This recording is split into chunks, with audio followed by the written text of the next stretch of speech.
Hi అండి, నేను మీ కృష్ణవేణి. ఎలా ఉన్నారు? బాగున్నారా? అందరూ బాగుండాలని కోరుకుంటున్నాను. ఈరోజు మా స్పెషల్ ఏంటంటే బిర్యానీ. బిర్యానీ ఏంటి అని అనుకోవచ్చు. ఈరోజు మా మేనల్లుడు పుట్టినరోజు సందర్భంగా మా వదిన బిర్యానీ చేస్తుంది. పుల్లల పొయ్యి మీద ఇవాళ బిర్యానీ చేస్తున్నాము. ప్రిపరేషన్లోకి వెళితే పొయ్యి మీద పెద్ద గిన్నె పెట్టుకొని ఆయిల్ వేసుకొని వేడెక్కిన తరువాత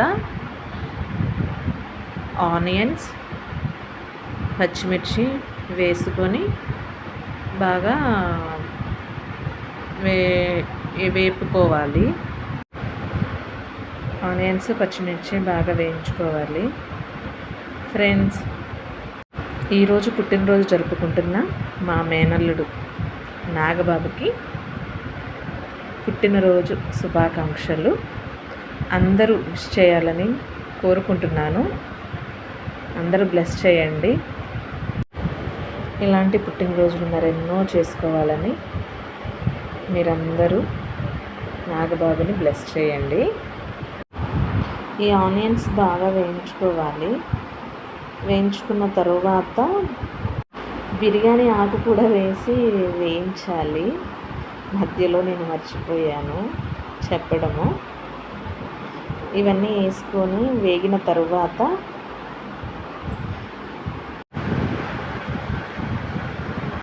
ఈ ఉల్లిపాయలు వేయించుతుంటే గిన్నె మధ్యలో కదిలిపోతుంది. పుల్లల పొయ్యిల మీద వండడము చాలా సంవత్సరాలు అయిపోతుంది. ఎప్పుడు గ్యాస్ పొయ్యి మీదే కదా చేసుకునేది. అలవాటు పోయేసరికి కొంచెం ఈ బిర్యానీ ప్రిపరేషన్ కొంచెం ఇబ్బందిగా అనిపించింది. ఏదైనా పుల్లల పొయ్యి మీద వండుకున్న టేస్టే వేరు కదండి. ప్రిపరేషన్లోకి వస్తే తరువాత గరం మసాలా సారీ బిర్యానీ మసాలా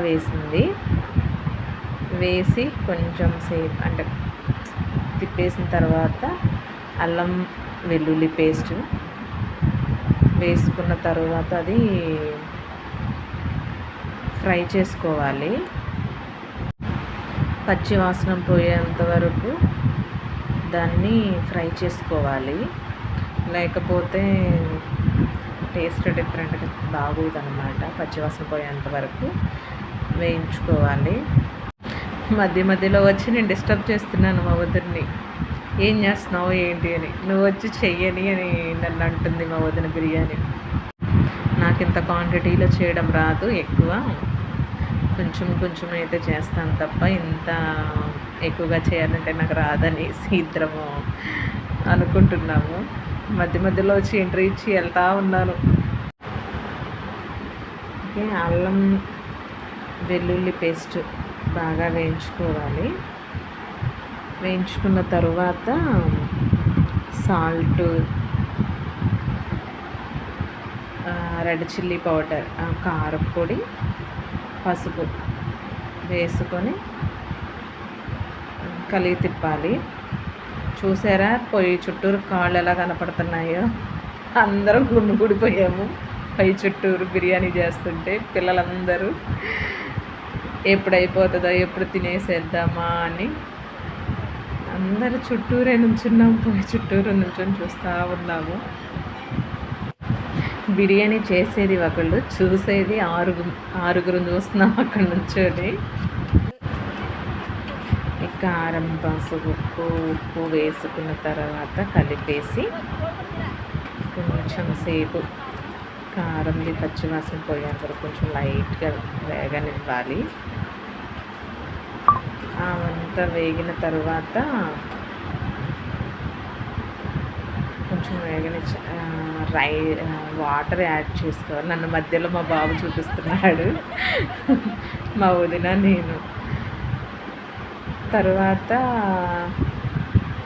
కొత్తిమీర, పుదీనా వేసుకోవాలి.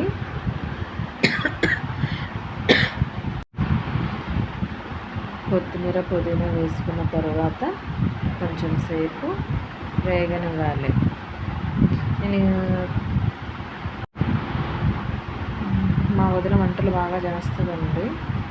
ఎంత క్వాంటిటీ అయినా కానీ, ఏదైనా ఏ వంట అయినా కానీ చాలా బాగా చేస్తుంది. తర్వాత ఎవరైనా మా అత్తగారు కూడా బాగా చేస్తారు. ఈ కొత్తిమీర, పుదీనా అయిన తర్వాత వాటర్, దానికి రైస్కి తగ్గ వాటరు యాడ్ చేసుకోవాలి. చూసారా నేను ఎలా షోయింగ్ ఇస్తున్నానో, నేను చేసినట్టు కవరింగ్ చూడండి. చేసింది ఒకళ్ళు మధ్యలో వచ్చి చేసినట్లు స్టైల్ కొడుతున్నాను నేను. సాల్ట్ సరిపోయిందా లేదని చూస్తున్నాను. మా వదిన చేస్తుంది అక్కడంతా.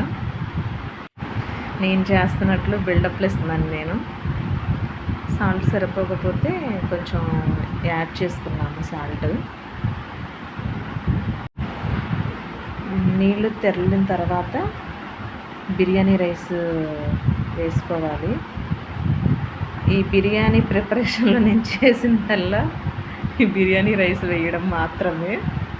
మొత్తం మా వదినే చేసింది. ఏదో ఒకటి చేయాలి కదా, ఏదో చిన్న పనన్నా చేయాలి కదా అని చెప్పేసి నేను ఈ బిర్యానీ రైస్ ఒక్కటే వేసాను అనమాట. బిర్యానీ రైస్ వేసి ఒకసారి తిప్పేసి మూత పెట్టేసుకోవాలి.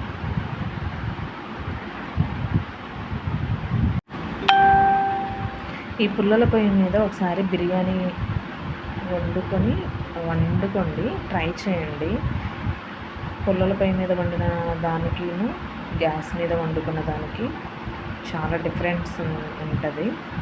పుల్లల పొయ్యి మీద వండుకున్నది చాలా బాగుంటుందండి. ఒకసారి తిప్పేసుకొని మూత పెట్టేసుకుంటే రెడీ అయిపోతుంది. మనం తిప్పవసరం లేదు. చూసేయండి, మా బిర్యానీ రెడీ అయిపోయింది. ఎర్రెర్రలు ఆడిపోతున్నది. చాలా బాగా వచ్చింది బిర్యానీ. చూసారా, బిర్యానీ విత్ బిర్యానీలోకి చికెన్ కర్రీ, స్పైసీగా chicken curry with white rice. ఈ వీడియో చూస్తున్న నా ఛానల్ని సబ్స్క్రైబ్ చేసుకోండి. Thank you. Bye bye.